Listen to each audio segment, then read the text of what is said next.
Welcome, teacher friend. I'm Lori. And I'm Melissa. We are two literacy educators in Baltimore. We want the best for all kids, and we know you do too. Our district recently adopted a new literacy curriculum, which meant a lot of change for everyone. Lori and I can't wait to keep learning about literacy with you today. Okay, Melissa, Julia Lindsay's part one was so amazing that we had to have a part two. We had to break it into two parts because we had so much to talk with her about. And I'm curious for your thoughts as a secondary person, like what you thought was the most impactful.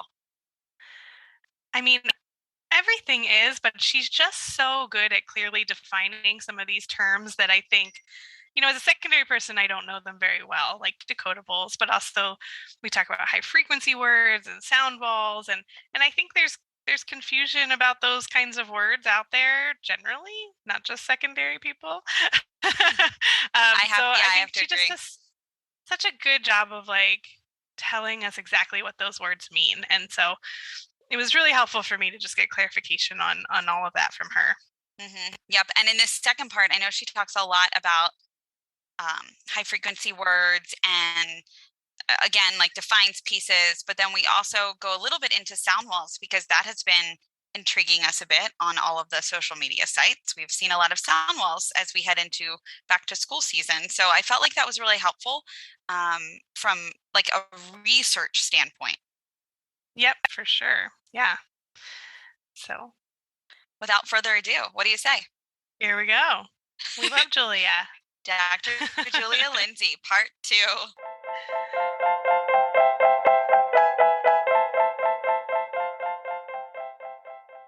So I kind of want to think about how, I know we've been talking about this idea of, you taking what we've learned in foundational skills, practicing it in decoding, and then also incorporating the knowledge building piece that we need, however we want to define knowledge building, right? We can think about it in terms of what students are learning in their core curricula. We can think about it as what they are reading independently and bringing to the table that way. But I'm wondering how knowledge building can support students in decoding difficult decodable texts, or even in accessing other difficult texts that may not be as decodable. Could you speak about that a bit? Yeah, so we, like I was saying, sort of touching on this, having children in texts that have a meaning that they're familiar with helps them read individual words, but it also helps them understand the text as a whole. So if you, for example, if you have a decodable text where all of the words are decodable except for the words that are about aircraft, and you're teaching a lesson on, this would be quite a lesson, but if you're teaching a lesson on the mechanics of an airplane or something like that, and then children are able to use some of that knowledge to help them recognize words because those words are more familiar. And we know that kids recognize familiar words more quickly. We also can think about this in a more holistic way, where if we think about across a set of texts. So back to this dichotomy that we used to have, learning to read, reading to learn, we know that kids actually build knowledge reading text sets. So there's been some research done on elementary students, not quite as young as we're talking, but I think we can make some assumptions about how it would work with little kids too, where kids are just given sets of text that are all conceptually coherent. So they all make sense together. And kids do learn from that. They learn vocabulary, they learn new knowledge. They don't just read these texts and then forget everything. They're able to build knowledge just from reading. So if we think about that with younger kids as well, if we give them a set of text that has a knowledge building focus and that has vocabulary that's maybe repeated across the text, and ideally because they're younger and they need a little bit more scaffolding related to something else we're doing in our day, maybe it's science or social studies, or maybe it's something we're doing in another literacy block. But children are able to actually build knowledge across those texts, and therefore they're able to use some of the word recognition knowledge they have gotten in those first couple of texts to read the later texts more and more easily because they've seen those words over and over and over again. Now, just a reminder that like complex vocabulary words, like if you can read the word aircraft and then otherwise you're mostly reading CVC words, that isn't like the ideal way to like learn a word. We can't expect kids to just be like spontaneously learning vocabulary words that they encounter, because that's way too many words. Mm-hmm. Children are learning several thousand words a year. And so we can't expect them to be memorizing all of those. And I'm not necessarily suggesting that they should memorize the word aircraft. Ideally, you could help them understand how the letters and the sounds map together there. But just acknowledging that having that familiarity, having the ability to connect their knowledge and the vocabulary work that they're doing into the text will also support them in recognizing words over time. Makes sense, right? Yeah. Oh, that's really helpful. So much sense. The funny thing about a lot of this is that if you talk to somebody who's never taught a child to read before, they often are like, yeah, this is all very sensible. Right. It doesn't sound as cool, but I promise you, this is cool stuff. Just like what was the term earlier? Multiple criteria text. It's not the coolest sounding phrase. Not the coolest sounding thing. That's right. I would love to talk a little bit about, you had mentioned, in passing earlier, level text. I'd like to talk about the difference between decodable and level text for those listening out there who are thinking, okay, I've got these level texts, and I might have heard that we're trying to get away from leveled reading, leveled text, that it's not the most effective way to teach students or to help students to advance in their reading and become grade level readers. So can you talk a little bit about what the research is saying about decodable versus leveled? Yeah, I was going to throw guided reading in there too. Might be good. Oh yeah, guided reading. Because I think guided reading is using level text to teach. Yes. Okay. So the first thing to know is that there is a surprisingly limited amount of research on just like texts by themselves. So when we think about the research that is on text, it's often like combined with an intervention or a curriculum, and then the text is just part of that, right? Because it's really hard to say like, we're going to just take the text out of this and put a different text in. That's a little bit harder to study. It's a little bit harder to get people on board to study that. So a lot of the research on reading that is related to text is not necessarily always able to like hone in on the specific impact of text. And then people often use studies that have to do with text plus intervention or text plus curriculum, and then they use that to talk about more broadly, like what is going on, they use it to talk more specifically rather about what is happening to text. But that's like a little bit, not that it's not true, but just that it's like, you got to have a little bit of an antenna on that's like dinging like, are those studies really just about the text? So just kind of setting the stage for us there. So with leveled text, there is actually just like a real dearth of research. Like there's really just not a lot there.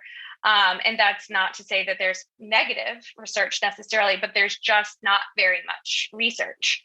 The research that we do have, however, does not necessarily show us favorably, make us think favorably about level text. And some of the reasons why are, first, when you take the levels off text and then you run them through like some text analysis software, often it's really hard to tell what level those texts came from.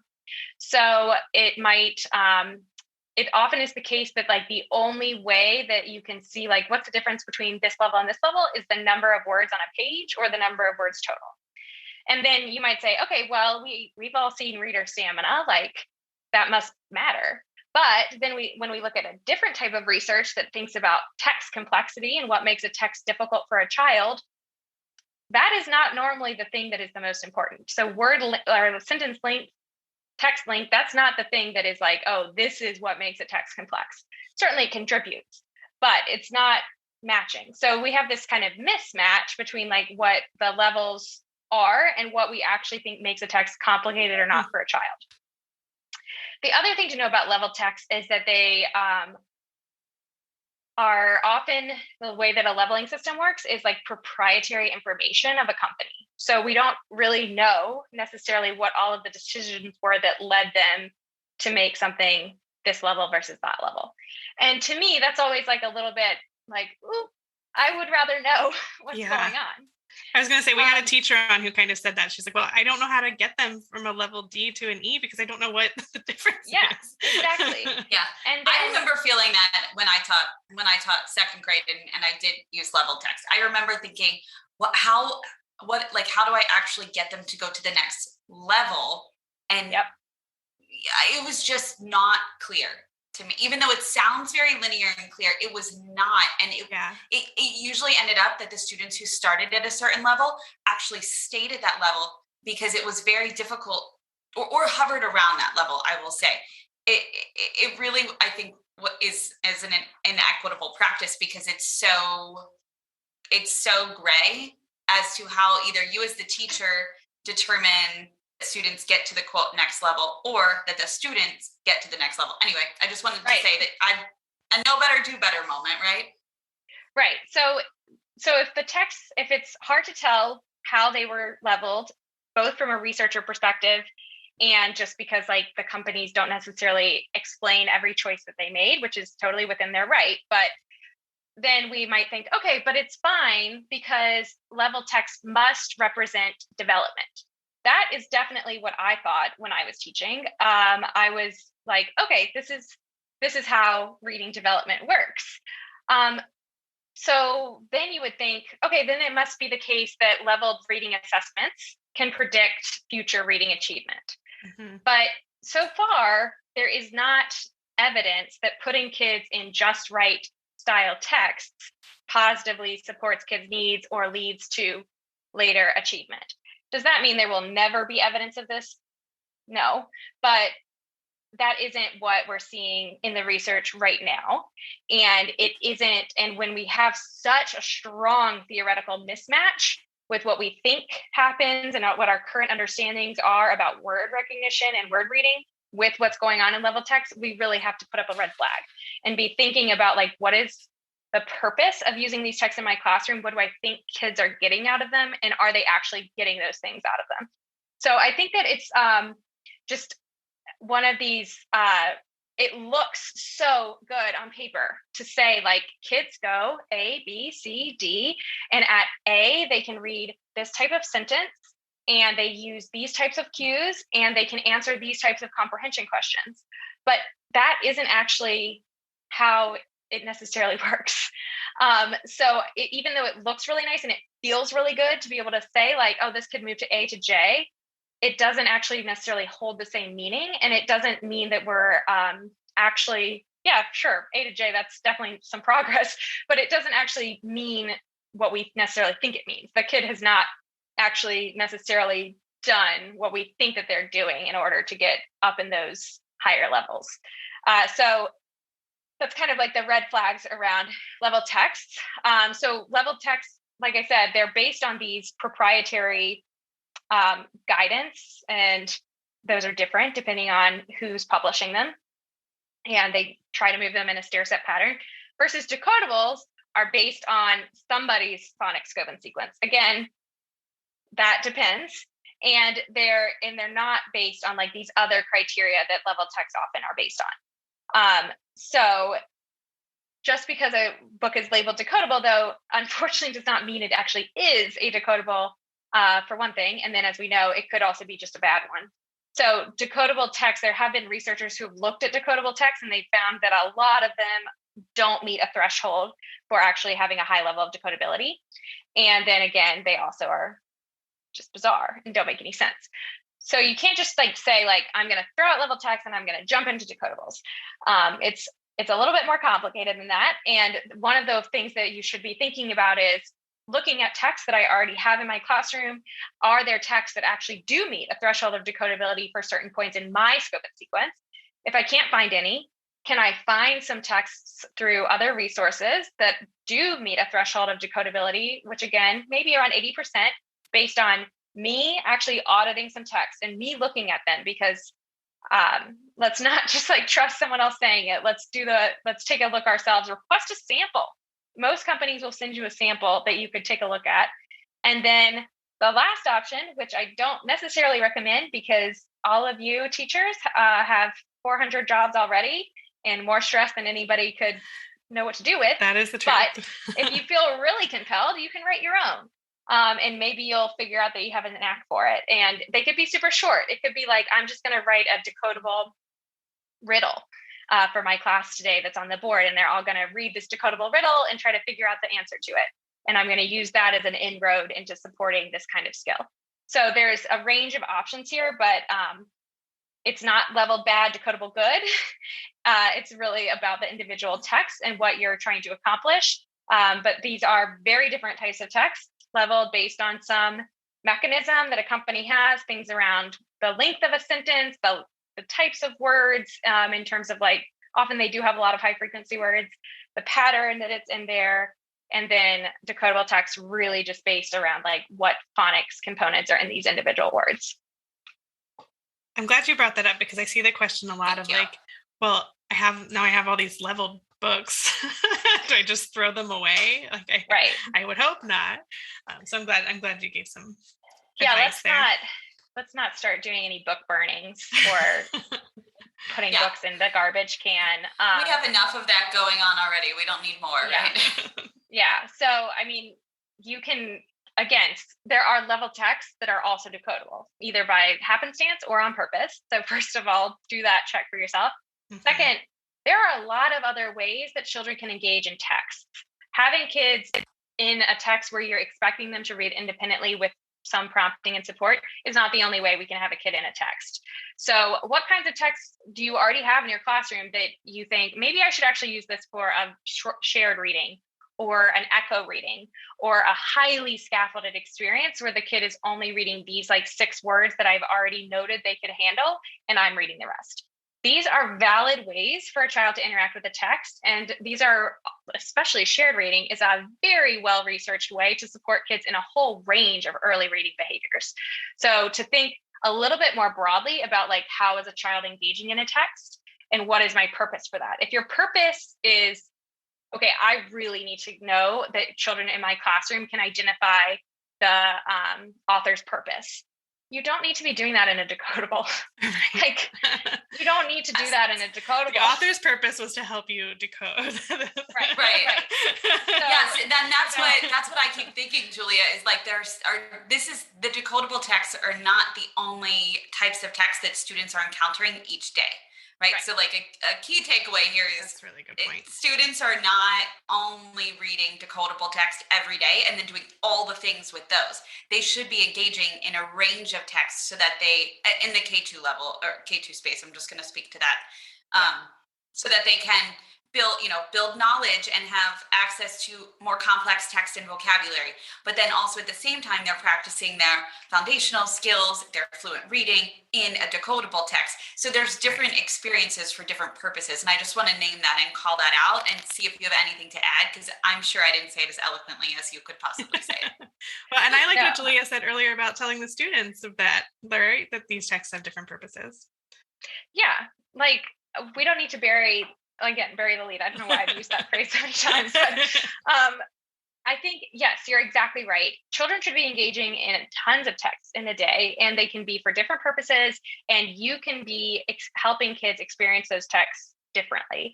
So say you are, a first grade teacher, you should almost definitely be doing a read aloud. Obviously, there's some days that you can't fit that in or whatever is going on. But and doing deep comprehension work with your class during that time. And maybe it's related to science or social studies, or maybe you also do a science text that kids are really working on identifying informational text features in. And then maybe you have a small group that's with you and they're reading a decodable and they're really working on applying what you just taught in phonics in a text. And it's meaningful enough that kids can make some connections and talk about things, but maybe it can't quite like lift up all aspects of reading all at once. And that's okay. I mean, maybe one day we'll figure out how to do everything at once, but I think that something we should it's just okay. something is not doing everything, Yeah. it can still be really helpful, and it can still be really, really purposeful and meaningful in that particular moment. And then you might have a different small group where the children are potentially reading a text that connects more specifically back to that science informational text that you were doing. And you know that children in that group would not have a prayer of accessing individual words in the text. So you're going to share the reading with them. And your purpose is going to be more around continuing to build scientific understandings. But maybe you've identified places where they can pull in their word recognition abilities so that they can start noticing that they have the ability to try to access more challenging texts, and that they can recognize, okay, it's not just that I can read these like weird paper books that are in the corner over here, but I can use this skill in other contexts as well. So you don't need to just be thinking, okay, I need to go find 500 decodables and that's all we're going to do, because that would probably be a little sad for the kids in your class. So let's just recognize that decodables have a purpose, as do many other types of text, and we need to be attending to all of those. And that's both the joy and the challenge of teaching. Doing all of it all the time. And finding a balance of it. Yeah. Julia, before we let you go, can we pick your brain about a few things? You're very smart, so we want to keep asking you questions. We just have a few things that we often see some things on some like Facebook groups and people asking similar questions over and over again. So we wanted to ask you some of them. One of them is, I think Lori already kind of said she was going to ask you about it, but I stole it. It was about high frequency words. I know I see like people like, what are these? Like, is it a heart word? Is it a high frequency word? Is it a sight word? What's the difference between those? What do those terms mean? And how do I teach them, or what do I do with them? Lori, is there more to that question that I stole from you? No, I think that's really helpful. I'm wondering, as Julia explains it, if you might be able to give examples of those words too, so people can really just connect with them. Yeah, absolutely. So I'll start out with like, what is a sight word? So in research, when people talk about sight words, what we mean is a word that you can recognize on sight. So, for example, for all of us on the call, orthography is a sight word. Because we've read that word a ton, we can recognize it on sight. We don't need to do anything to try to figure out that word. Mm-hmm. And for, pretty much all of us and everybody listening, if we were to try to read like a physics journal article about some phenomena, probably a lot of words would not be sight words, but that doesn't mean that we're not proficient readers. Right. That just means that we don't know those particular words. So the phrase sight word is kind of strange to use in early elementary school, because it's like, well, what do we mean by that? We mean words that a child can recognize automatically. Okay, so then people think, all right, so they should memorize them. Like, that's the way that you know something immediately. Like if you want to play that card game, memory or something, you have to just memorize. Where are all the little parts I need to That's what I was thinking, Julia. Like, cue the flashcards, right? Like, This is where the flashcards come in. And like the bound flashcards where you're just going through, you're sending them home for parents to go through. Yeah. So that's kind of the issue with using that term, is that I think we're sending ourselves kind of the wrong message about how word recognition works. So instead, what we normally mean when we say sight word is high frequency words, which are words that occur a lot in text and that you just can't read very many books with if you don't know them. So words like and, be, even words like where, why, sometimes included are like look and see. And so we think, okay, so these are sight words. They're really bizarre. We have to just teach them on sight. That's why we call them sight words. Wrong. Most of these words are actually very regular if you already know the phonics. The problem is that we need kids to know these words before we can teach them the phonics. So we need a kid to learn the word the before we can teach them digraphs, and before we can teach them that this is like kind of a weird exception, depending on how you pronounce it. So that's where we get into this like sticky situation about like, what do we do? Well, we actually know that the best way is the same as how we teach any other word. So to have kids analyze with you how letters and spellings map onto sounds. And then that will actually support kids in retaining the word better in long-term memory. And because a lot of high frequency words actually do have stable patterns that we see in other words, it will support their reading and understanding of other words as well, which I think we can all agree is way better than just hoping that they memorize something on sight, which just isn't how word recognition really works. So that's kind of the difference between sight words and high frequency words, and why I think a lot of people are trying to just say high frequency word, when in fact, in the ideal world, we do want high frequency words to become sight words, but not by memorizing, but instead by orthographic mapping and by helping kids really understand how those letters and sounds work. Such a that's so helpful. I know. You know what, Melissa, we need to do a soundbite of that. I know. Yeah. Cue the soundbite of, we'll do that. So not one last question, because we're still going to ask just a few more, but they're way easier than this one. So what is a sound wall? What does the sound wall mean? I'm seeing this again all over the social media sites that Melissa and I are in, like the Facebook groups and on Instagram. It's like, oh, look at my sound wall. I have no idea what this means. So, and maybe it's just because I'm older, but I feel like maybe it's a new term that teachers are using. And since I haven't taught in a few years, I don't know. So can you enlighten us? Do you know what a sound wall is? Yes. So generally, people use it to mean different things, as we do with every word. But most of the time, a sound wall is where a teacher has grouped words based on some common sound that they have, instead of grouping words based on a letter. So instead of like having a word wall that's like the alphabet, and then they put words underneath each letter, they might have a sound wall where they have sounds that they're learning in phonics and in the spelling relationships that they might see in words. So this is one way that I think people are trying to attend to the fact that and you've kind of heard me say that we're trying to think more about sound spelling relationships and not just like letter sound relationships, not just like the very most basic noticings. The strange thing about sound walls is that most people are probably think that there's like been a lot of research on them, right? Because they're like, oh, this is this cool process. Everyone's doing it.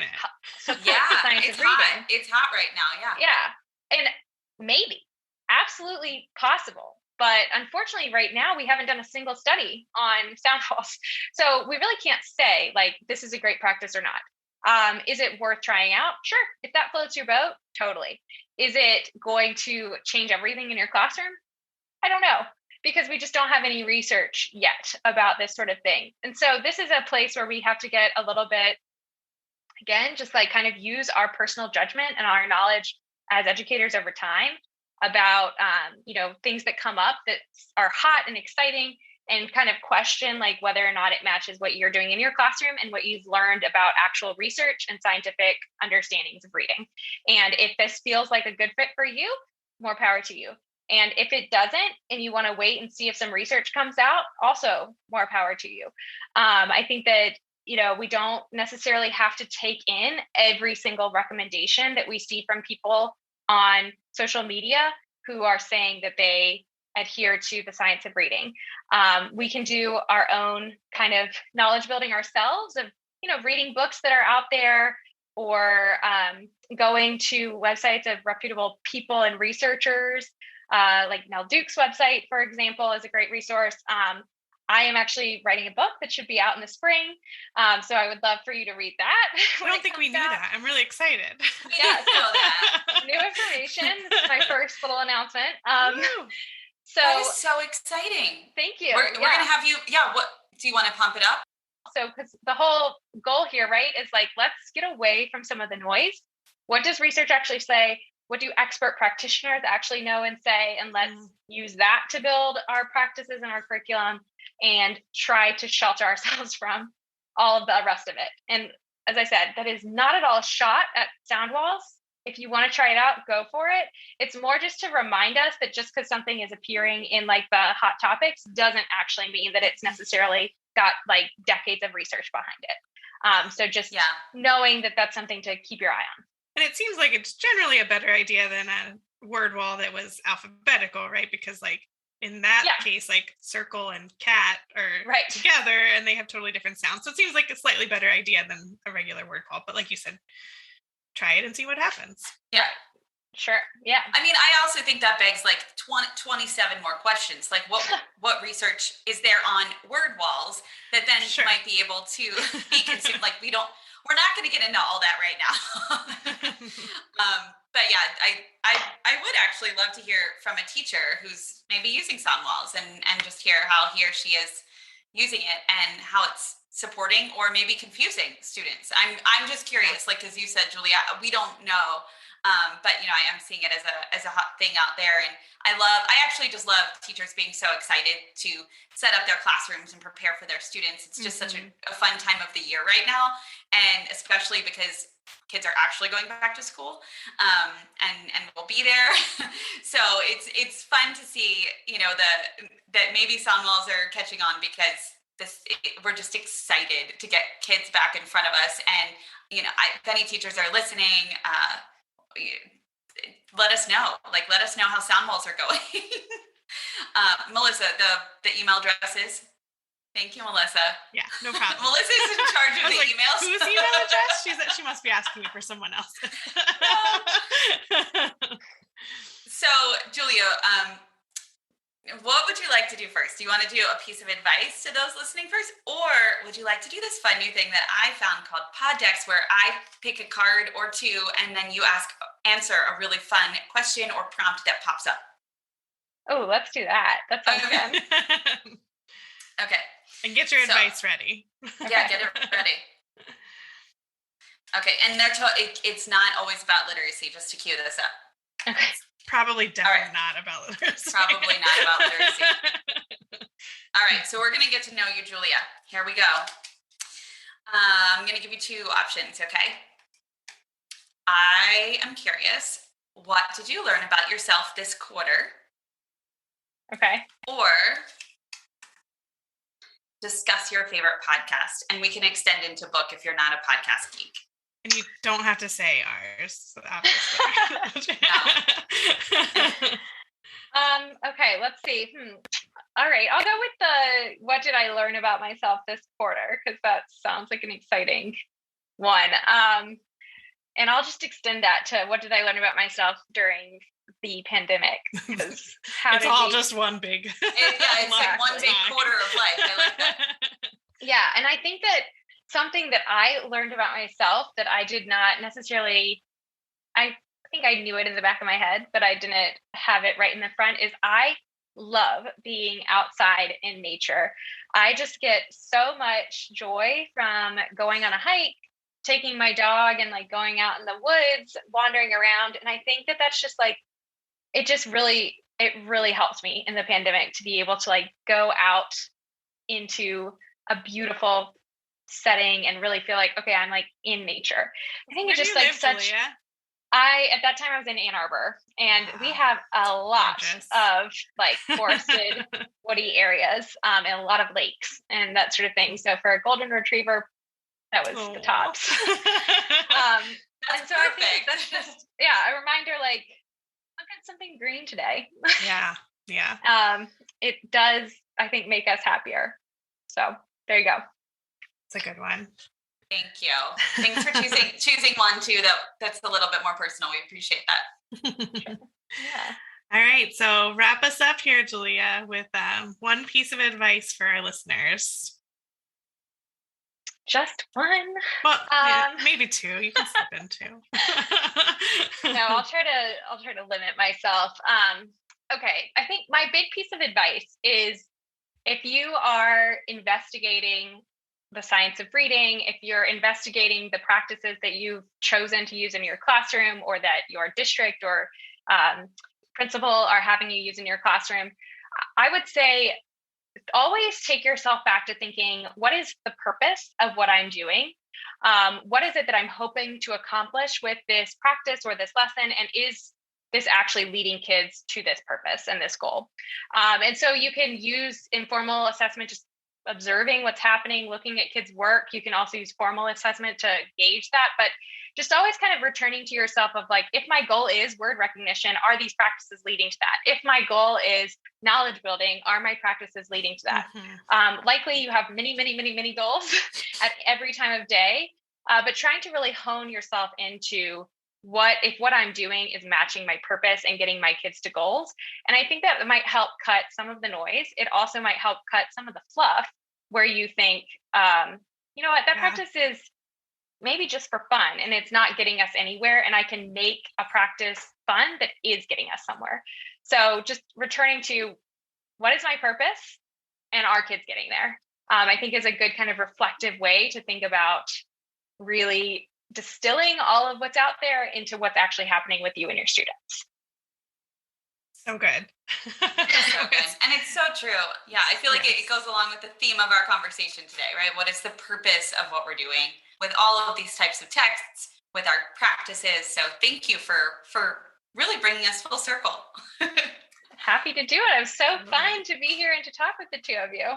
Yeah. We're grateful you gave us so much time. We actually, in the pre-call afterwards, Melissa and I were like, we have to book like a good 90 minutes or more because we knew we could just talk. I mean, we could keep going. So thank you for giving us so much of your time today. Yes. And we know that all of our literacy lovers out there will just adore hearing everything that you have to say, and it will really help to clarify some things that are happening out in the world right now as we all head back to school. Yes. Yeah, will you come back and talk when your book is out? Please. Absolutely. Yes, please let us know.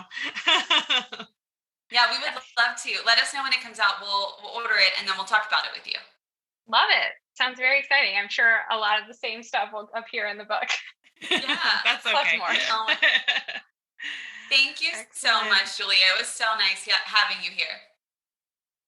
Yes, thank you. Thank you. Bye. Have a great day. Thank you so much for listening, literacy lovers. Be sure to visit our website to subscribe to our newsletter and podcast. It's literacypodcast.com. Yep. And don't forget to follow us on Instagram, Twitter, and Facebook. Most of them are at Literacy Podcast. Yes. And please, please, please reach out to us. Melissa, what's our email address? Melissa and Lori at literacypodcast.com is our email address. And we love getting emails from you all. And Lori and I really read them. Yeah, we really respond. It's fun. We love when you all reach out and we get to have conversations with you. So please email us. Let us know what you're thinking, what you're thinking about literacy, what you're thinking about ideas for us to podcast about. Yes, ideas for podcasting, anything. We love to hear from you, what you liked, what you want. Yeah, we're here for you. Mostly y'all are asking questions, which is great. Yes. We don't mind that either. Yes. We're so glad you're here to learn with us. Thank you, everybody.